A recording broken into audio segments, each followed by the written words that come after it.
Are you a gardener with a sweet tooth that is looking into getting a tree that is rare, exotic, and tropical? This fruit right here has the consistency and the taste as chocolate pudding. Now, you might be saying, Emmanuel, are you absolutely crazy? Because that's impossible. Now, there's nothing impossible, as there is corn you could grow to use as a broom, and there's a mango you could grow that tastes like a lemon. So in this case, you could grow a fruit that tastes like chocolate pudding. Now, the actual common name of this fruit tree right here is the Black Sapote, which is what many people know it as.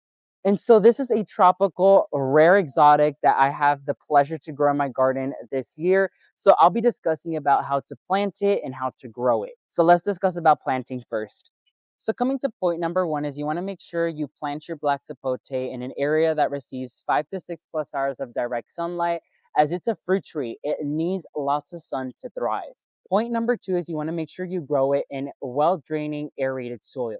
Fruit trees in general cannot grow in compacted soil as it restrains the roots from properly establishing, and they can't sit in wet feet because that just introduces fungal issues and rotting issues. As our native soil is a mix of soil and sand, so it is literally the perfect soil for the Black Sapote.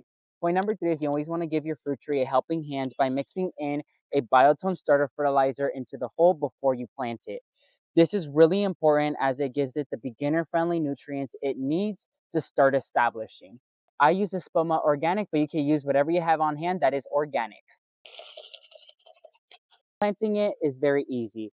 I lay the tree on the side and I tap the tree out of the pot. This is the most safest and easiest way to transplant your fruit tree from a nursery container to the ground. Now, something I'd recommend you doing with your newly planted fruit trees is to make a ring of soil. This will allow your tree to stay properly hydrated, as it is vital to have your tree watered properly for the first 2 weeks to a month so it could actually properly establish into your garden and it doesn't dry out. And right after planting, you water it very, very well. So after learning how to properly plant a Black Sapote fruit tree, now let's go ahead and discuss about how to care for it as it's growing in your garden. So coming to point number one is to stay vigilant. Black sapote, just like Rolenias and soursops and sugar apples, are very vulnerable to common pests and disease in our area. For example, the trees here tend to get aphids, rust, black mold, you name it. Lots of the common pests tend to go after vulnerable trees. So the best way to prevent your tree from being highly damaged by pest or disease is to stay vigilant. As the tree is a baby right now, it's important you do bi-weekly checkups. So every 2 weeks, go out to your garden and inspect the tree fully, making sure everything looks normal and healthy. This will allow you to catch any early signs of pest and disease and treat it as soon as possible to limit the amount of damage your tree goes through. Point number two is to always prune.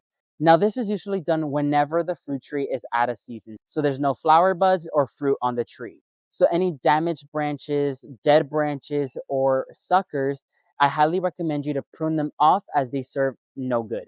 Point number three is to have a set watering schedule. This is really important because fruit trees in general need water. Here in Florida, we really don't have to worry so much about watering as our natural weather does it for us. Especially since we entered the rainy season, we really just have to back off of watering so we don't actually overwater our trees. And finally, number four is to feed it properly. Just like how I always say, Black sapotes, in order for them to give you the best, you have to give them the best. Organic matter is the way to go, as all fruit trees treat it like black gold. Now, read and follow the instructions on the fertilizer. I always tend to do a monthly feed with all my fruit trees with organic earthworm castings, and they tend to love it. And so now it's time to just wait. Wait until your tree grows, establishes, and eventually flowers and gives you fruit. Right now, I'm at the stage of the flowering stage, which I'm really excited because that means I might be able to enjoy some Black Sapote fresh from my garden this year. Leave me in the comment section down below. Have you tried Black Sapote before? And if you have, what is your experience like? Make sure to leave a like underneath this video and subscribe to the channel if you aren't already. And don't forget to turn that bell notification button so you get notified when I release a new video. And as always, thank you all so much for watching this video, and never forget to grow big ultimate gardeners. Bye everyone.